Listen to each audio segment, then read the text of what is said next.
L'État naît après la prise de conscience personnelle de l'intérêt, de l'ennemi et de l'effort commun de chaque nation ou peuple.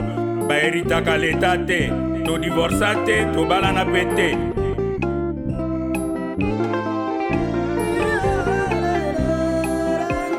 Papa nanga za Congo. Congo. Angolande papa leki. Abalwande. Kokonanga eko Congo. Nanima. Kinshasande mama nanga. Malebo. Affrontement entre la coalition RDF M23 et les Wazalendo à Uvira, marche à Uvira et Goma, jusqu'où ira Paul Kagame et ses pantins. Voilà les sujets que l'on va débattre au cours de l'émission de ces jours. Mais on va aussi parler de cette déclaration de Moïse Katumbi, déclaration faite aujourd'hui. Et pour analyser ces deux sujets, nous avons sur ce plateau M. Fumutoto, que vous connaissez très bien. Il est président national de l'Idéal Patriote, un parti politique de la troisième voie, parti politique aussi, membre de l'Union Sacrée. Fumutoto est chercheur en sciences politiques et doctorant à l'Université de Kinshasa. Monsieur Bassanga Fumutoto, bienvenue dans cette émission politique. Merci, monsieur Charquin, les journalistes. Alors, Fumutoto, comme vous le savez, émission Oyo, ezali bilingue, tokoloba, tant mususu na français, mbala mususu, tant mususu na lingala. Oyebi malam que États-Unis a salaki pression sur Kagame pour que finalement, troupe ya Kagame, troupe rwandaise, na M23, babima na kati ya mboka ya Uvira. Lelo oyo, malgré communiqué oyo AFC M23 a publié que a retiré unilatéralement troupe na kati ya Uvira, troupe ya Rwanda na M23 bazalika kana kati ya Vilwana. C'est ainsi qu'il y a eu affrontement lelo entre Wazalendo na troupe wana. Pona yo comment ozali komona lolenge oyo M23 azali kosala. Est-ce que bazali ko défier États-Unis oyo a pesaki bango ordre pour que ba retirer ba troupe na bango to bazali ko défier pouvoir tout simplement ya Kinshasa? Bon, pour ngai na lobby ni l'un ni l'autre na raisonnement autonomie. Ezate ba o défier ye. Ezate ba oyo qu'il a été. Le problème est ailleurs. Mais tout politique nan nanga lobaki ki ba corps États-Unis ezo lié Kagame nan régime ya fait Tshisekedi étaliété. Mais maintenant les États-Unis au lié à Kosenga AFC M23 balongwa na Uvira basengi Rwanda a se retirer na Uvira. Après, batuyananga balobi, même ya lokuta, que ba se retirer. Sikoyo, nanga biminani na miso abato a sérieux. Ba normal. Yo lobaki ki, maraba osa l'étalioté. Oh, biso to bandaki kolaki saboye. Il y avait des processus. Processus de Nairobi, où lobaki, le gouvernement de la RDC a solo là, dans tous les groupes armés, y compris la FC M23. Deuxième, c'est le processus de Luanda. Où il fallait que, na date Moroboye, le président de la République démocratique du Congo, Félix Tshisekedi Antoine Tshilombo, a coûté un président rwandais, Kagame, pour signer Konop Soyo, et Yaka Kokota, na Korwana, décembre d'abord 2024. Mais il y a eu un rendez-vous avorté. Mais Yangone na zolo belawana. Justement. Alors, Kagame, président Nabiso Akendeki, Kagame boye kokende. Alors, processus wana oyo Kagame aboya ki kokende na décembre 2024 pour na ko signé économe soana yango nde mukolo tobanda kozela AFC M23 akoma na Angola pona kokutana na délégation na biso kotoyo tovandi boye biso toza surpris tomoni président congolais na président rwandais bakutana na Qatar. Zaki bongo no na Qatar bake kosola makambo na bango mibale. Mais tokamwe que quelques temps après délégation na biso gouvernement ekutani na délégation ya AFC M23 na Qatar. Biso tokei aux États-Unis, tokyo signé na Rwanda accord de principe.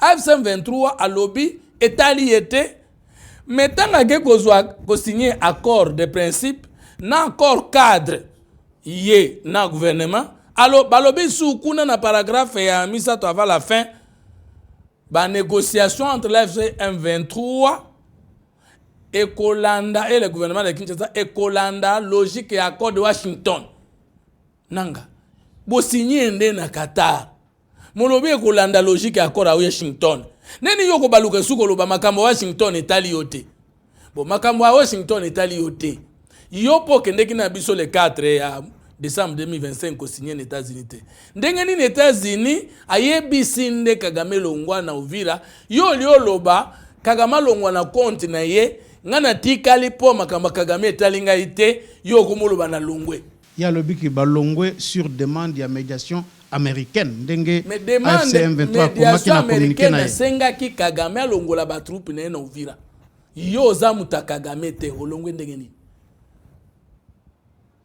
fale ya lobangana Kagame to ebani te ngana tikali kakawa nanga kiserie nyonso wanu bandola kisa toza sikope est-ce que yo moko bien ridicule omoni mabe ya kozala mwana bitinda ça veut dire que tant Tshisekedi alobaki na ko négocier na ba pantin te il faut d'abord na sona mettre à penser na bango tout le monde n'y croyait pas maintenant là qui ne peut pas comprendre qu'il y a 23 et zande ba pantin moi maintenant il y a plus de doute Martin Fayulu, Moïse Katumbi, Docteur Mukwege, Bino Nyonso, Batono Ndimate, tout ça c'est quoi? Docteur Mukwege a dit que Alobaka toujours que AFC M23 a été soutenu par le Rwanda, attend Martin Fayulu pe Alobaka Ndengiwana. Alors nakokui nakoloba, to bongisaka maloba, bakoma koloba. Martin Fayulu Alobaka et a condamné toujours Rwanda et Denis Mukwege Alobaka pendenge moko ba déclaration de l'Union chez la rending wana mais c'est un sujet débat na biso za place wana na ko tuna yo boy na sukisa na question na maintenant otuni na moni ndenge ninga na moni boy nyonso ezo salema na Congo eza lokola je akukule biso na communauté internationale photo zala sincère vis-à-vis de nous-mêmes biso to bunda bitumba mitano etumba entre RDC na Rwanda te to na M23 te comme Israël Tshisekedi na peuple congolais to bunda bitumba mitano etumba ya liboso ezali guerre du Congo face aux impérialistes ezana no etumba na Rwanda te parce que bakoko baloba soko mwana soso atondi na nzungu mama na yaza na sima na ba impérialiste na zo tuna ezala coltan ezala minerai critique est-ce que Kagame azani usine oya créé pour na kosalela ngo intelligence wana utalibanda vous voyez que le monde entier impérialiste bati que la Kagame moko ayiba minerai za na est 5 bangwata na sima. Moi je ne crois pas. Qu'est-ce qui prouve que guerre wana est impérialiste et que Kagame est moko azali kaka pantin mosusu ya likolo ya pantin ya muke.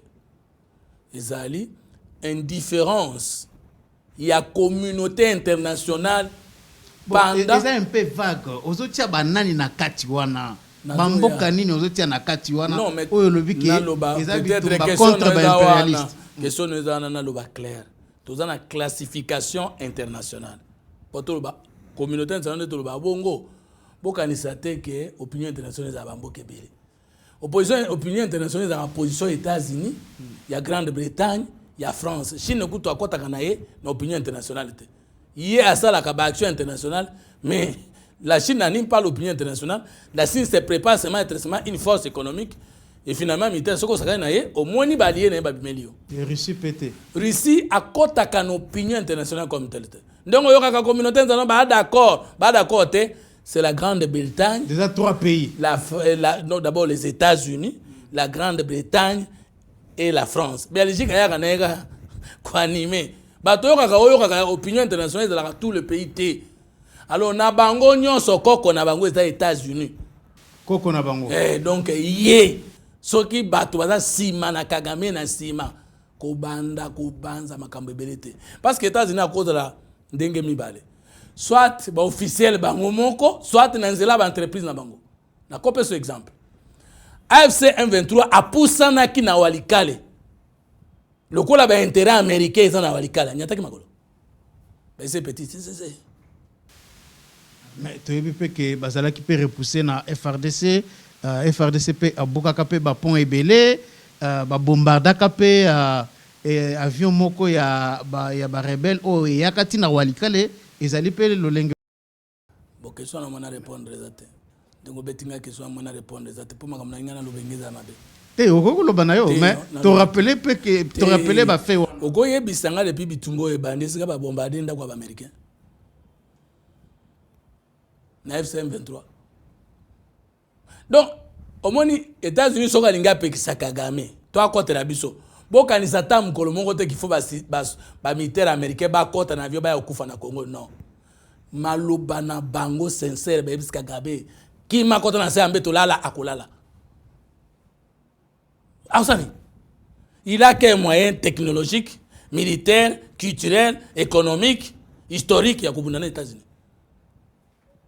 Alors, indifférence, Donald Trump a 10 millions de morts au Congo, mais alors qu'il y a des résolutions des Nations Unies condamnant le Rwanda, mais les sanctions ne sont pas claires. Alors, la première guerre, elle est là. La première guerre, elle est là. Mais tout est maintenant la première guerre. Preuve, résolution 27-73 est confirmée agression il y a Rwanda na RDC. Mais pour nous batailler, bah comment vous bonne de là retire tes troupes, t'as la to raisonné. Le Rwanda Uvira, ozonga na ba position no yakala, ba position n'est pas na bango. Yo mona normal. Non, ba longwa na Uvira pour ba continuer ko zwa Kagoma. Ba longwa na Uvira pour ba continuer ko vana na Bukavu. Mais Uvira ande ba comme juste en notre faveur. Mais les autres positions qui s'occupent là, on va aussi dans la position na bango. Et c'est pas na biso c'est pas na bango. Donc Elinko Lobake, yo ozali peut soutenir position ya ba oyo nyonso eza na opposition eza na société civile o bazali kolobake États-Unis azali ko sala biso double jeu. Ozali ko soutenir position na bango wana? Oui et non. Oui parce que avant Tshisekedi a comme na pouvoir pe abunda pona ko changer narratif et opinion internationale sur la guerre à l'est banda lo baka ke eza ba rébellion la guerre est congolo-congolaise. Les dimensions internes de la guerre sont plus importantes et pondérées que les dimensions exogènes. Maintenant tu sais que dinde asali boye ne yebi ke bozana sima na ye nazo mema mona na bino na funda devant la conscience internationale. Interpellé par la conscience internationale, bazo tenter ba changer opinion internationale na bango en condamnant moi na bango batinda. Ça c'est ma position. Est-ce que première guerre victoire il y a République démocratique du Congo sur le Rwanda, il y a kokende et pas ya batu oyo babanda ko soutenir Rwanda depuis bambula na bambula pour que balongwa na ngambu wana baya na ngambu ya République démocratique du Congo. Est-ce que tokolo bake ezali victoire diplomatique ya mokonzi mboka? Oui et non. Oui parce que ba guerre mususu sila kakana dialogue to na signature diplomatique. Guerre mondiale, première guerre, deuxième et sila kana mindukite. On a fini par faire une convention et la guerre était terminée. Oui parce que indépendance non pas joie, osala répéter na table ronde et ça ba grande ba décider qui va bien biso na Belgique et silaki.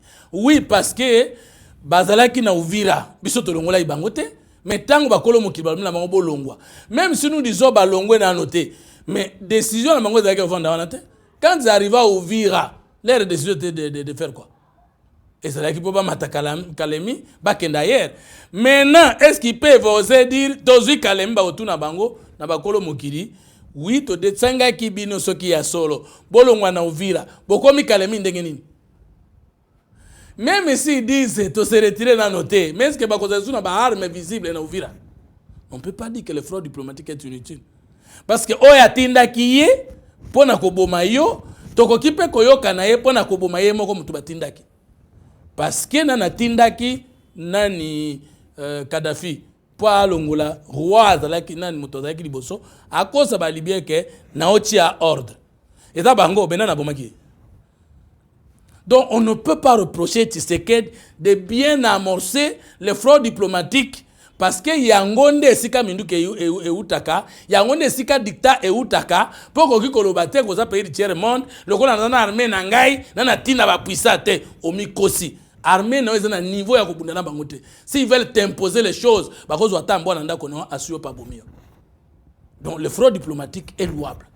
Même si l'armée n'a pas comme puissante première en Afrique, il faut toujours rester en contact et en alliance militaire avec les puissants. Mais qu'en Égypte, mais qu'en Qatar, au Komekate, mais qu'en Japon, c'est pas que le Japon a une super puissance d'armement, mais on a allié au sein de côté. Donc, moi, pour la sécuriser, il faut deux fronts.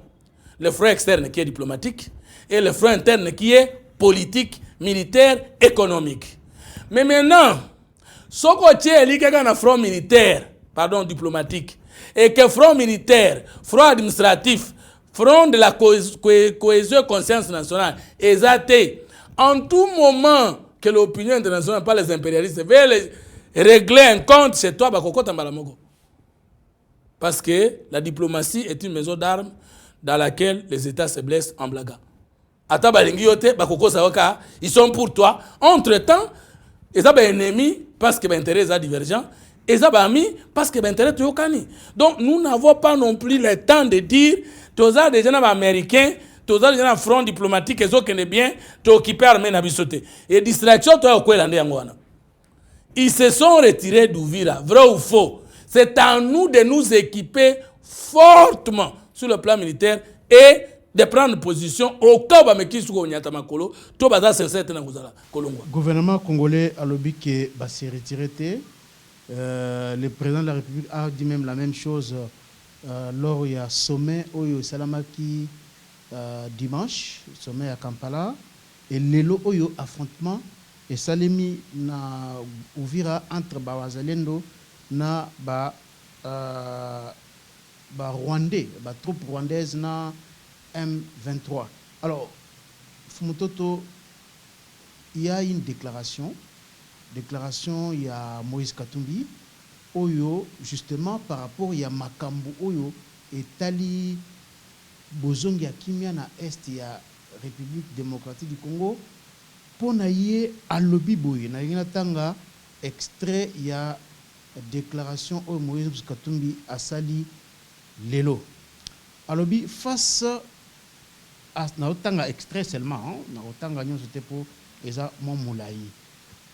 La vraie solution n'est ni militaire ni exclusivement diplomatique, elle est politique. C'est ainsi que à mettre en place directoire national na kati ya parti nae o ekozala chargé à contacter ba parti nyonso o ezali na kati ya mboka na biso pe libanda pour que se retrouver na kati ya dialogue afin que trouver solution politique oyo ekosukisa bitumba na est. Est-ce que azali na raison te ya koloba ke solution ezali militaire te ezali pe exclusivement diplomatique te mais ezali politique.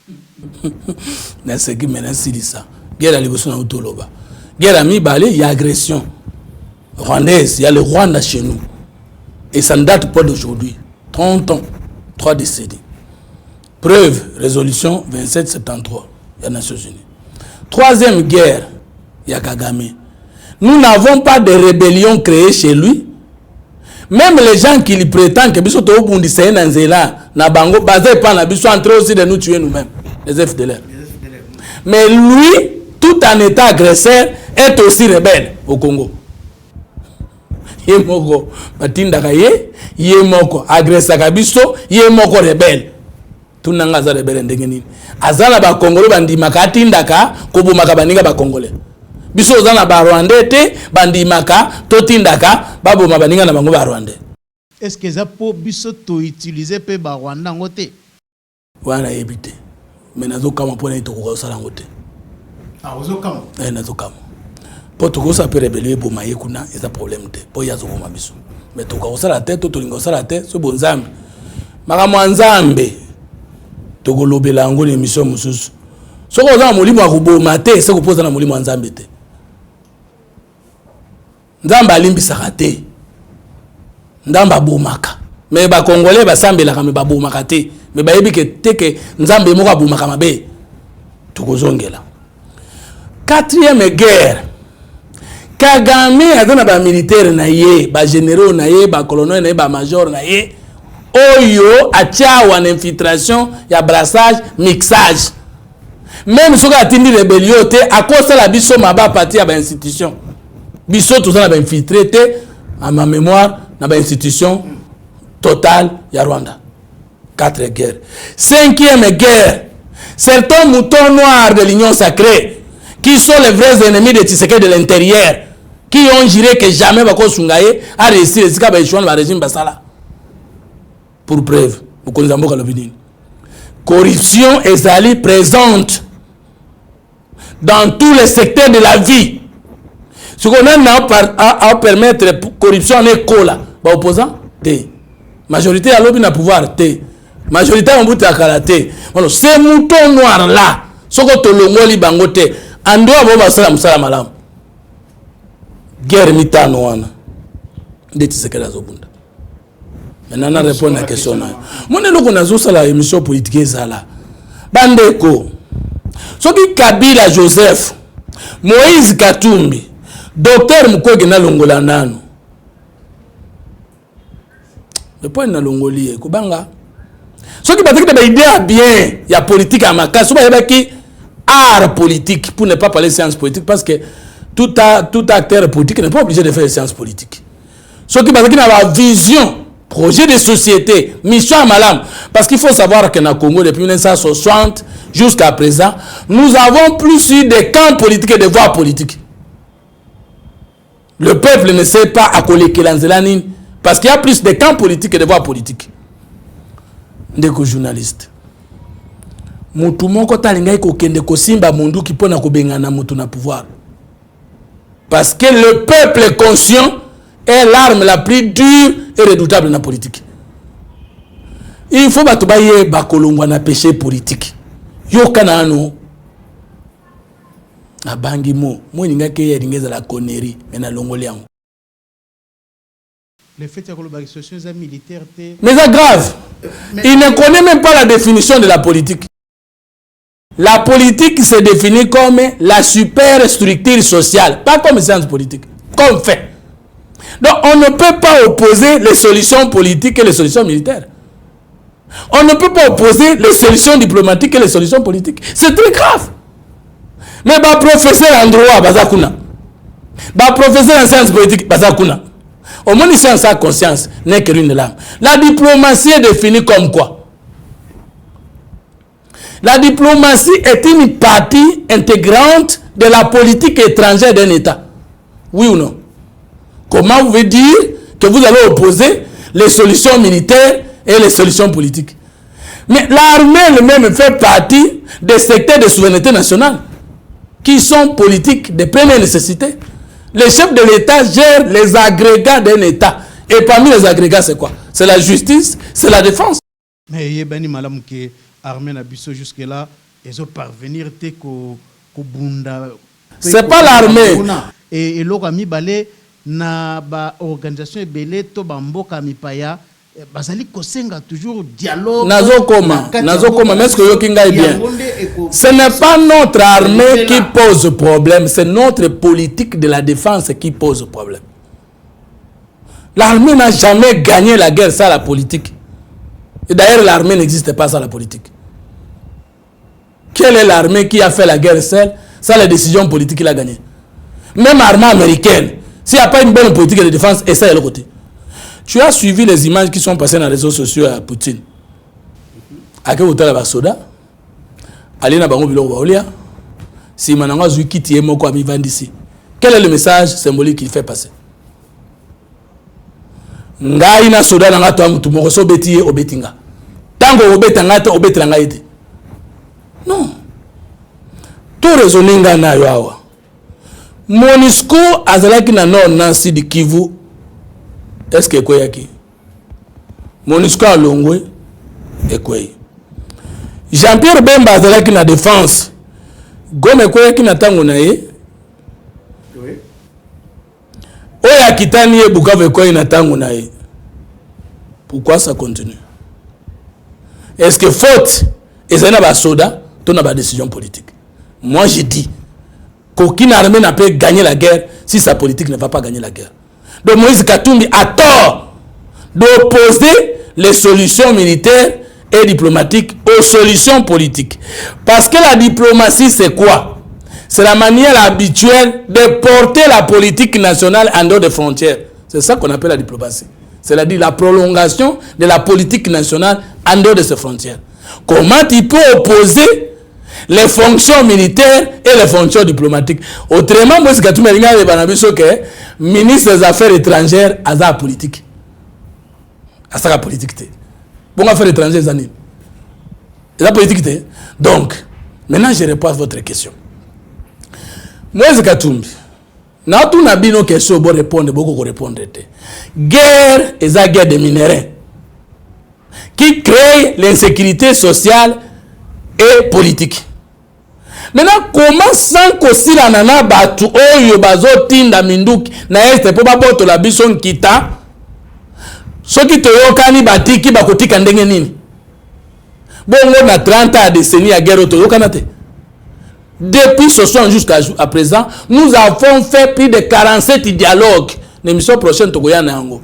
Alors ce qui dialogue c'est là qui solution. Ou à sa sécurité. Comment est-ce que vous voulez proposer de fausses solutions pour les vrais problèmes? Mais il y a quand même une période Yakimia où Babando Bomabatundenge Bazo. Nayebi angote, ukope sangango. M23 Azalaki vaincu militairement. M23 n'a jamais été vaincu en 2013 parce qu'il y avait un facilitateur international qui était désigné par les Nations Unies, Yoweri Museveni. Et qu'un accord en bonne et due forme a été signé. Ils ont les armes, ils sont entrés dans les institutions. En termes d'un dialogue, ça veut dire que Kimi Zongaki. Mais non, mais c'est ça la paix de façade. Malheureusement, c'est la même paix que vous voulez nous proposer. Zoua, AFDL, Eboti CNDP, CNDP, Eboti M23, M23, Eboti M23 bis. Eboti Sotoyokani Lelo, M23 C. Non.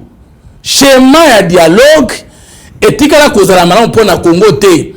Ba politicien ba yebi ke to kende faire mandat. Si Tshisekedi ne se représente pas, position na kosa na kota na institution pona lukambongo nanga ya campagne.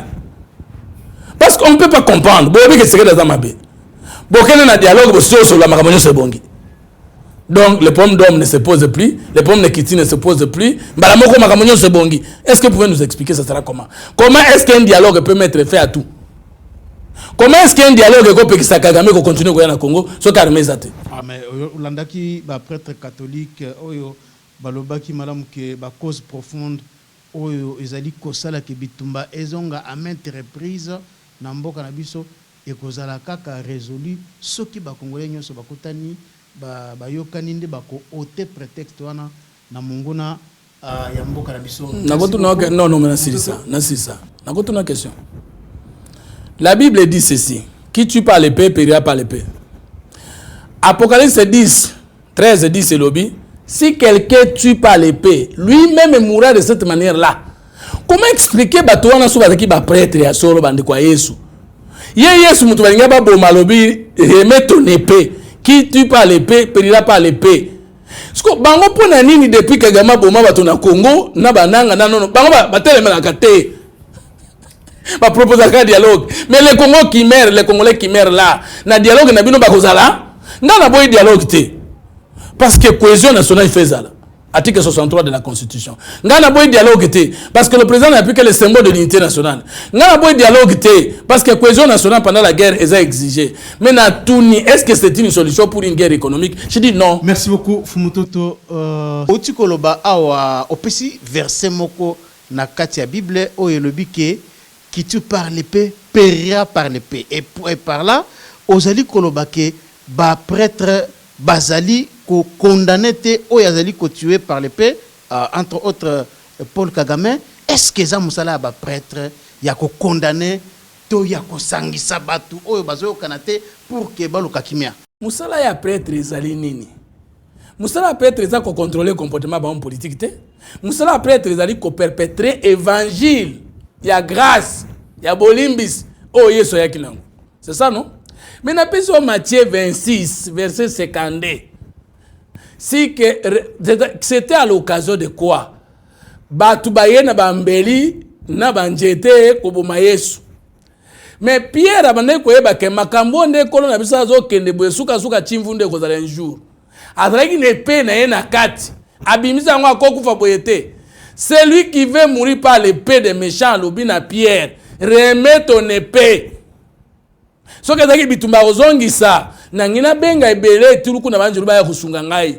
Zongisa yango Pierre. La parole de Dieu est immuable. Qui tue par l'épée périra par l'épée. Remets ton épée. Après ce 13 de l'obi boye, si quelqu'un tue par l'épée ou mène en captivité, lui subira le même sort. Comment l'église catholique va mon passage, va prêtre catholique ou n'a pas tous, c'est là. Les politiciens soutenent là.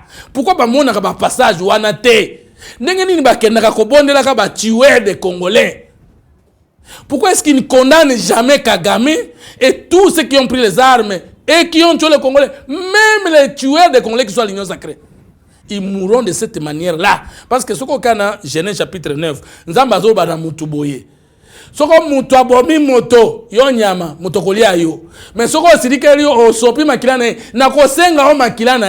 Le Seigneur a dit aux animaux, lors de l'âge de l'alliance avec nous, il va leur demander les sang des hommes qu'ils auront tués. Et ces Congolais qui sont tombés à Goma, à Bukavu, on a qui perdu. Nzamba kotunate. Mais ce qu'on a pour chapitre 6, verset 9. Bon, koufina lubanza balobini. Seigneur, jusqu'à quand vengeras-tu nos sangs contre ceux qui nous ont mis à mort à cause de ton évangile? Pourquoi est-ce qu'ils ne prêchent pas ça? Bah, on reproche à Tshisekedi tous les jours. Mais bino baninga à Yesu. Mais Tshisekedi qui a pris le courage dans un état laïque de remettre le pays au nom de Dieu d'une fois. Après Sambo kana Yesu. Ceux qui posent baninga à Yesu. Boninga l'ami de mon ami.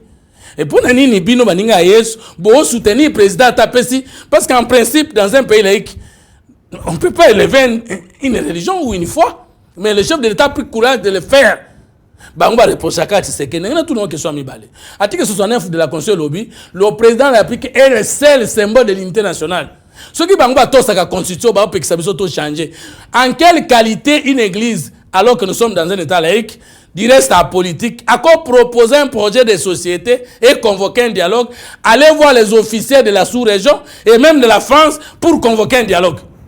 Est-ce que les alliés font tout pour les lotomoni na Goma, na Uvira, ba rebelle, ba mobiliser, ba tebele, alors que récemment, à Kinshasa, marche Salamaki, il y a Union Sacrée, batu bazalaki mouke et na côté ba rebelle, ba lobi que Tshisekedi azali vomi par les Congolais, c'est ainsi que asali fiasco na marche au ezalaki organisé.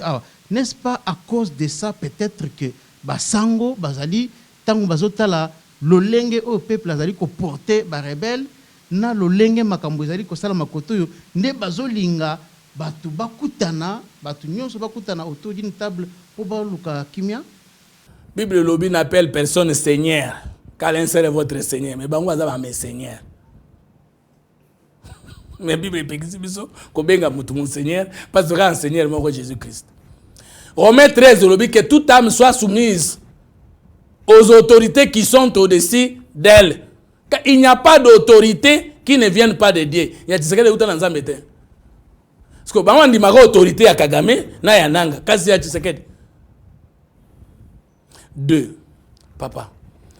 Au moins je vous ai toujours dit le combien problème d'homme de qui. Union sacrée Koufa. Union sacrée Koufa. Et puis Union sacrée ils ont rendre le chef de l'État un très mauvais service. Regardez ce qui vient de se passer. Professeur Mbata, en tant que secrétaire permanent Union sacrée, tu es membre d'un parti politique qui s'appelle IDPS, le parti présidentiel. Devez-vous décider l'Union sacrée sans vous référer à votre autorité administrative, politique du parti? Parce que nous savons tous que l'IDPS c'est le parti présidentiel et qu'il y a un secrétaire général qui fait fonction du président du parti honoraire, pardon, intérimaire. C'est ça, non? Oui. Ça veut dire que même Bissonnion soit union secrète, Tozan n'a pas bandimi de pèse, on n'est pas pèse Bisso président. Et qui dirait c'est Yomoko, Ozali Moutapati Wana. Ndenge ni no koki ko organiser marche union sacrée sans consulter même parti d'origine na yo. Ndenge ni no koki ko organiser marche sans kobenga d'autres leaders de l'union sacrée. Mais tout le monde a pu être membre de l'IDPS. Vous avez des Obizibou et cadre de l'IDPS. Chaque structure politique et sociale est engagée dans la personne statutaire. C'est-à-dire, nani d'après notre structure a qui engagé. Mais les restes qui n'ont pas qualité d'engager, les structures sont libres de mouvement, sauf qu'ils ne peuvent pas engager les partis. 2. Lorsque l'INC n'était pas là, et comme on a écrit l'histoire de CG Kabouya, alors ceux qui mbwana basouani, bato IDPS mibale, oyo à la tête de l'union sacrée, oyo à la tête de l'IDPS, bakoyo kanate. Est-ce que santé union sacrée za malam? 2. Union sacrée za na ba crise, mais to lingate to la kisangu na miso bato. Union sacrée beli malade ba majorité yo so Congo bela. Des grands qui n'aiment pas l'émergence des petits et des grands qui ne s'attendent pas à entrer. Bon, union sacrée, une union sacrée, plateforme du chef de l'État, qui ne convoque jamais de réunion sur les 5 engagements, la vision, les projets de société du chef de l'État. Une union sacrée qui soutient le chef de l'État, mais qui ne nous appelle pas lors de chaque actualité pour nous donner les éléments de langage. Une union sacrée qui soutient le chef de l'État, mais qui ne finance pas la communication des communicateurs membres de l'union sacrée. Une union sacrée qui soutient le chef de l'État, mais qui n'a pas une cohésion dans la manière de voir, d'agir et agir.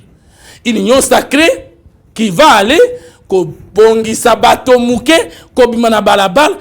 pour dire que Kinshasa, to Congo et Sanji Tshisekedi, alors que Tshisekedi, depuis qu'il est au pouvoir, il n'a jamais jusqu'ici connu un moment où a baissé l'opinion. Il bénéficie toujours du doute Kazali, parce que Bitumba Oyazo Bundasiko, Ezayete m'a provoqué. Est-ce qu'il y a un poste à marche, ou bien il y a un poste à kosala ba vie, kosala bonne gouvernance, peut kosunga mo konzina ba étude à makasi pe na ba personnes et ressources pour résoudre les problèmes diplomatiques, politiques, sécuritaires, militaires. To komi ba to atapale. Parce que ceux qui bango les plus grands bénéficiaires union sacrée, bakoyo kanate, bakoyo kana biso bangamba na bango ndenge nini. Et qu'est-ce qui va arriver demain? Je ne veux pas voir les chefs seuls. Les chefs avec les Congolais. Les Congolais sont contents de ce qu'il fait. Qu'ils sortent sur l'avenir ou pas, nous sommes derrière Tshisekedi parce que nous savons qu'il ne peut pas trahir. Mais par rapport à marche, Salemina Goma peut ouvrir à Olobi et le marche ou à le côté. Et ça camouflage. Marche ou à le côté. Zoua pourcentage de la population à Goma. Zoua pourcentage de la population à Ovira. Yebisangai. Des fausses manifestations que tu as vues là, on peut savoir un pourcentage populaire à combien? Parce que tant que les Rwandais na Goma, ils sont plus de 10 000, 5 000 morts. Et tous ceux qui ont perdu leurs frères peuvent venir manifester pour maintenir les Rwandais. Papa, Atayomoko. Les Congolais peuvent arriver à un moment de l'histoire, faites-moi confiance. Donc nous les Congolais pouvons arriver à dire Tolingi Tshisekedi, Tolingi Kagame. Alors soki tokomi bongo tuta posséder ata tokufi nzambe okipe biso te. Ah mais bino ba congolais nde boza sima ya Kagame hein. Biso ba congolais de mauvaise qualité nde baza sima ya Kagame. Bakamoni zolba. Merci beaucoup. Moto azalaka derrière moto bo mandeko ne. Menako soki sandiza bandeko bolingi parti na ngai. Idéal patriote. Bandeko bolingi penser na ngai. Makambo kolingana na musike ezali te. Nakanisi journaliste mokalobaki est mono vivant. Problème mukendi. Bolinga nga sikoyo bo adhérer na parti année 2026 et l'année d'implantation, année d'action pour biso pembalo tokota na chapitre parce que bon moni tose la trop parce que tout ça qui n'a pas mandat dans l'Assemblée nationale. Merci beaucoup Fumutoto, merci à vous très chers téléspectateurs. Nous allons nous retrouver très prochainement dans un autre numéro de votre émission.